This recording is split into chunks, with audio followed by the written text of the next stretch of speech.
Today on Hearts of Heroes, a tactical rescue team faces back-to-back crises in just a few hours. To have somebody underneath a bus is not something that happens very often. A couple hours later, now you have somebody underneath a train. But will their extraordinary rescue training be enough to save the day? She was under the bus for a while. Using all hands, one heavily trapped. You're talking about a train. There's electricity, there's dangers for her, and there's dangers for us. Plus, two heroic bystanders jump in to rescue people from an 8-car pileup. It's just like something that clicked in your head. We have to do something. These first responders prove that training and dedication really do make heroes.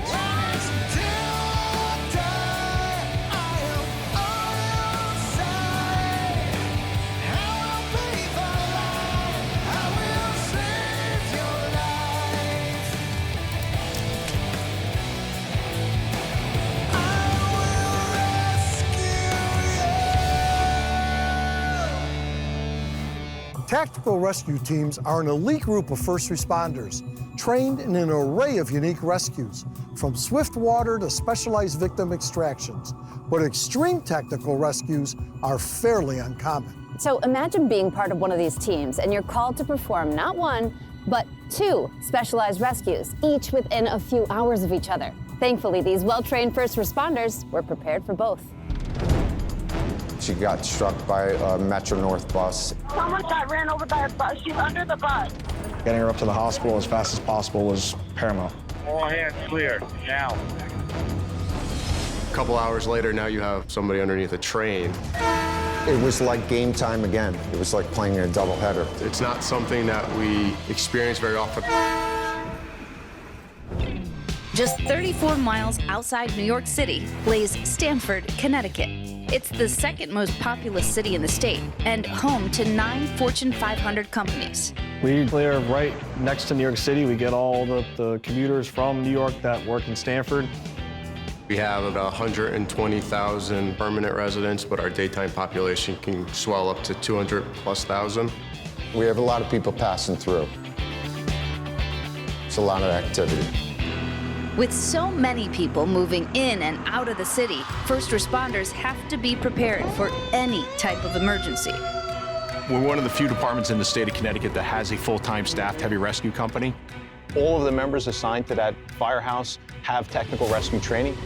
So 1 flat and then 2 on top. We're all trained in rope rescues, water rescues. We're all divers, so we can handle anything that really gets thrown at us. Tactical rescue teams spend countless hours training and practicing to make sure their skills are well honed. It's a diverse training schedule, but every day there's a different topic that's assigned. Use of airbags is something that we do weekly. We take all of our air tools out, the airbags, and we'll simulate lifting something. Yeah, let's just go with these 2. This is demonstrating if we had somebody who was underneath a heavy vehicle, they're going to be lifting using high-pressure airbags and wood cribbing.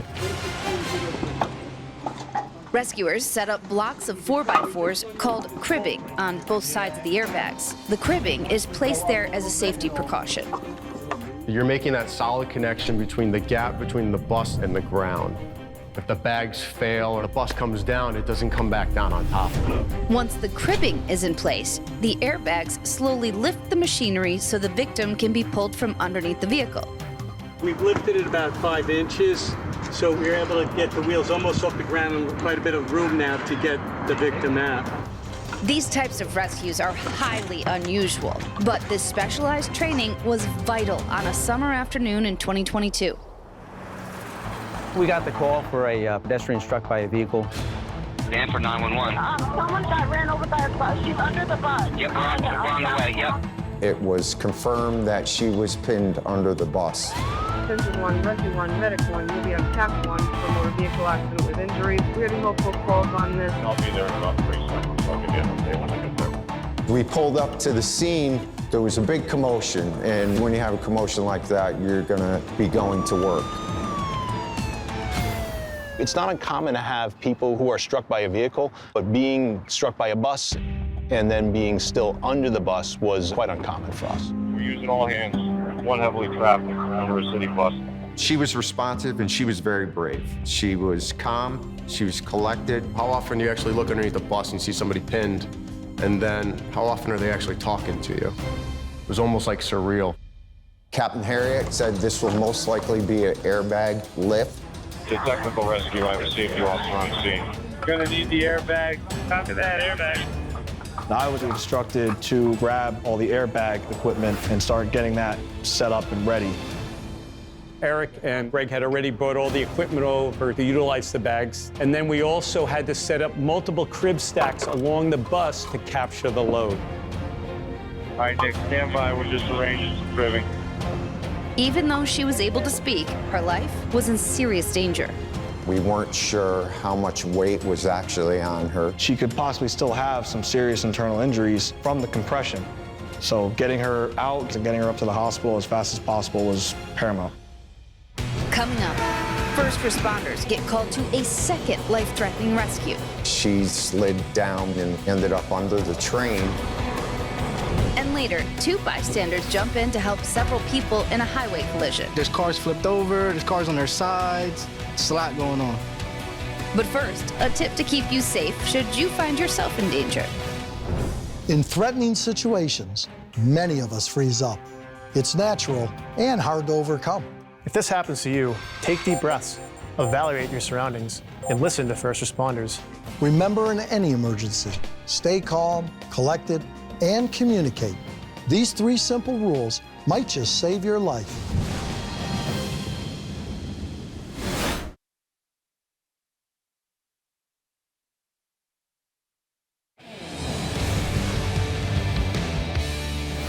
On a warm July afternoon, the Stamford, Connecticut Fire Department's tactical rescue team responded to an emergency call of a woman pinned under a city bus. They quickly set up airbags to try to lift the 50,000-pound vehicle off the woman. They didn't know the extent of her injuries, and the clock was ticking. We're gonna do this slowly, so we're not gonna make things worse for her, but we have to lift this bus up. We have to get it off. All hands are clear for lifting. Lifting up. The bus went up really slow, though. Definitely everything does slow down. You still have that uneasy feeling that she could have internal injuries, and so that makes us want to get that bus off of her quicker. She could feel it. She's like, the bus is coming up, the weight's coming off. We're like, is it shifting at all on you? She's like, no, it feels like it's coming straight up. Everybody was doing their job. Everything was in place. The medics were right there. They were able to package the patient and slide her out. That woman was taken to the hospital and would recover fully. But this team's day was not over yet. After the call, we went back down to the drill field. And then next thing you know, the tones drop again for another technical rescue. There was a passenger who was exiting the train, and there was a gap in the platform, and she stepped in that opening and slid down between the train and the platform. She ended up under the train. It's just one of those freak things that happens. I don't think you can replicate it even if you tried. Highly specialized rescues are fairly uncommon, but to have 2 in one day is practically unheard of. It was like game time again. It was like playing a doubleheader. You just won the first game, and now you're going to the second game. The tactical team arrived and immediately jumped into action. There's lots of fire trucks, there's lots of bystanders. The rescue would put everyone's lives at risk. You're talking about a train, which is a huge, heavy piece of equipment. There's so much equipment down there. There's electricity. There's dangers for her, and there's dangers for us. We spoke to the conductor, to the train engineer, made sure that the power was off, which is safe for all of our responders. The conductors, the engineer, they did a fantastic job. They were able to stop that train, which inevitably saved their life. So that's when the guys went underneath the train. They were checking her injuries, and she was conscious, alert, and talking, which was absolutely amazing. They loaded the woman onto a Stokes basket. This rigid stretcher keeps a victim immobilized so that they don't injure themselves anymore. She was thankful talking. She was actually cracking a couple jokes. That's the stuff that we want to see. And to have the patient actually talking, not seriously injured, it's amazing. To have a technical rescue that involves a mass transit bus and also a Metro North train was pretty unique. To have a positive outcome, we were thrilled with that. It's one of the greatest feelings in the world. To have two great outcomes after a day like that, I mean, that's what we're here for. That's what we do. The entire team stepped up. All the personnel on scene contributed to the successful outcome. And there's really no better feeling watching your people work together, but also succeed together. Coming up. We pull up, there's a whole bunch of cars. Hey, you all right? My hip and back hurt. It's just like we have to do something.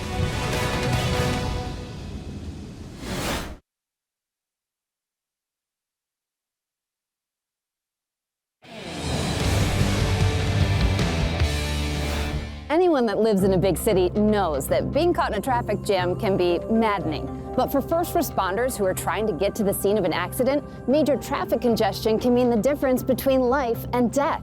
And when traffic kept first responders from reaching an 8-car pileup, 2 Good Samaritans jumped into action, offering aid and support to the injured and trapped drivers. It came in as an accident. There were injuries involved. Traffic was very, very congested. We were significantly delayed because traffic's at a standstill. We pull up, there's a whole bunch of cars flipped over. It's just something that clicked in your head. We have to do something. Wilmington is located on the northern tip of Delaware. It's the largest city in the state and neighbors a number of other major cities. It's pretty central between Philadelphia, New York, Baltimore, and Washington, D.C. And of course, 95 is the major corridor that runs between those cities. There's a lot of traffic because it's right in the middle of all those big areas. Keeping these busy highways in working order means that you're bound to hit some kind of road work, especially on Interstate 95. They've been doing construction on 95 ever since I started with the county over 8 years ago. Several lanes get shut down. People have to be directed to different big roads, so it causes a lot of stop and go traffic throughout. All that construction can cause an unwanted consequence for first responders. They've been having road closures, there's been lane reductions and that sort of thing, which significantly impacts our response. It almost feels like your hands are tied when you know where you need to be, knowing that you're not able to get there in a timely fashion. That is very frustrating. Matt Ray and Alex Fuentes are used to traveling these busy highways. They both work for a local branch of our sponsor, Belfour Property Restoration. Belfour is a property restoration company. We do fire, water damage, mold. I'm a water technician, and I am a carpenter as well. So when a water loss comes in, we go out, we survey it, we extract, set up drying equipment, and remove any wet materials. Besides his work for Belfour, Matt has a second career. I'm also a volunteer fireman. I've been doing it for over 15 years. It's one of my passions of what I love to do. I like helping people. Whether it's a fire, flood, or any other disaster, Matt and Alex are both used to helping people in times of need. The afternoon of December 15th, 2021 would be no different. We were at a house doing demo from a fire job earlier in the year. Long day, really tired. We're like, okay, well, let's go ahead and head home for the night. We were getting on 95 South, heading back to our office. Once we're on 95, we're like, okay, this is pretty weird. There's no cars coming towards our way, so we're like, so what's going on? What they didn't realize was that an 8-car pileup on the other side of the highway had completely blocked the roadway. We received a call, so we started making our way down there. It elicited a paramedic response, so there were injuries involved. There's multiple patients. There's a high likelihood of severe injury in that sort of circumstance. This particular accident came in on 95 northbound in a very, very congested, heavily constructed area of the highway, which presents its own unique challenges for us. There's no shoulder, there's no open lane. It is significantly frustrating. So when traffic has stopped, there's not really anything we can do except try to make our way up there as best we can. Meanwhile, Matt noticed something as he and Alex approached the accident. He's like, is that a car flipped over? I'm like, oh yes, it is a car flipped over. The first thing we seen was the SUV that was upside down. And then as soon as we started getting closer, all you see is about 5 other cars scattered throughout the accident scene. With first responder vehicles caught in a slow-moving traffic jam, Matt and Alex both knew they had to jump in and help. It's just like something that clicked in your head. We have to do something. Everything okay? Coming up, Alex and Matt try to calm the chaos. They're just confused. You okay? They haven't comprehended of what happened. Stay still. Right there. But first, another tip to keep you safe on the road. Car fires can be extremely dangerous. If you experience one, there are a few ways to keep safe while on the road. Quickly and safely, pull over to the side of the road. Once there, immediately turn off your vehicle. Check for oncoming traffic, and when clear, exit the car. Stay at least 100 feet away from your vehicle, as auto fires can release harmful fumes and potentially lead to an explosion. And stay a safe distance away from any traffic while you wait for first responders to arrive. Remember, accidents do happen, so be aware, be prepared, and of course, be careful.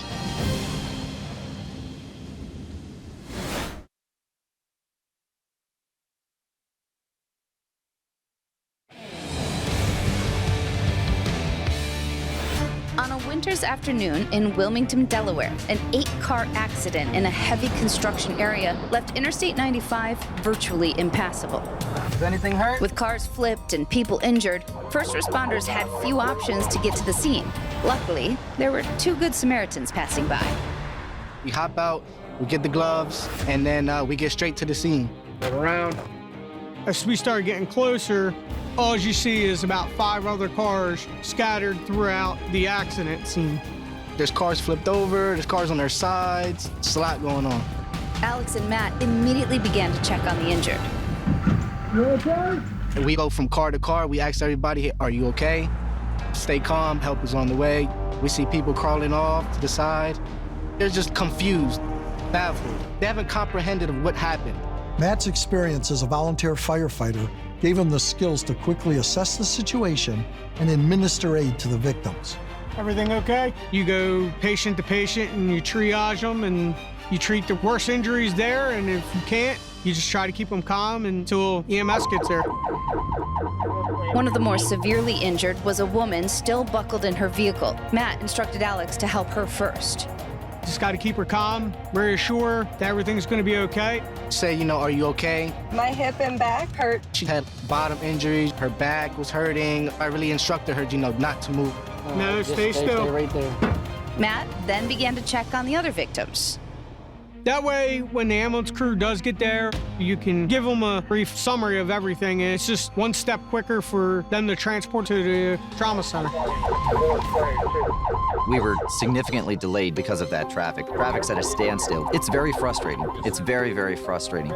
Soon, a state trooper arrived at the accident. I advised him we needed to shut southbound down so the crews heading northbound can come get to the scene. As soon as we did that, it started opening up. We ended up having to go into the opposing lanes of traffic and make our way up to the scene. The first unit on scene was one of the Newcastle County paramedic units, so I told them what we had. They gave us a rundown as far as the number of patients. They were able to point us in the direction of the more severely injured patients. At that point, they go to the worst patient, which was Alex's patient, that was complaining of lower extremity pain and was still in the vehicle. Getting this person out of the car early can certainly be a key piece because of potential hazards, like whether the vehicle's at a fire risk. Lower back pain? Yep. Okay. There could be a number of challenges that could potentially make their injuries worse. We're going to get you out, okay? Bear with us. We were going to need a board to get her out due to the lower extremity pain. They extracted the patient, and then we just assisted moving them onto the stretcher, moving them over medians. We were able to stabilize them and get them to an ambulance and to the hospital. There was a couple other ones with like scrapes and some bruises, but no major life-threatening injuries. First responders faced a number of frustrating challenges that day, but thanks to the help of 2 good Samaritans, everybody in that accident made a full recovery. It's something that we don't expect from the typical bystander, and it's something, frankly, that takes guts. I think it says a lot about their character, that they were even willing to stop and to do what is an actually risky move to try to help somebody else. People may say you guys were heroes, but I look at it as I was doing my job, taking care of people like I was trained to. It's just like the Belfort motto, just do the right thing when nobody's looking.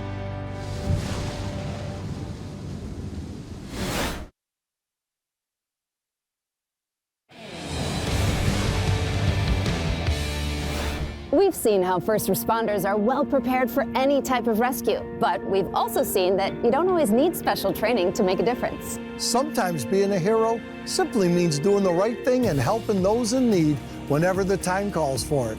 We'll see you next time on Hearts of Heroes, and thanks for watching.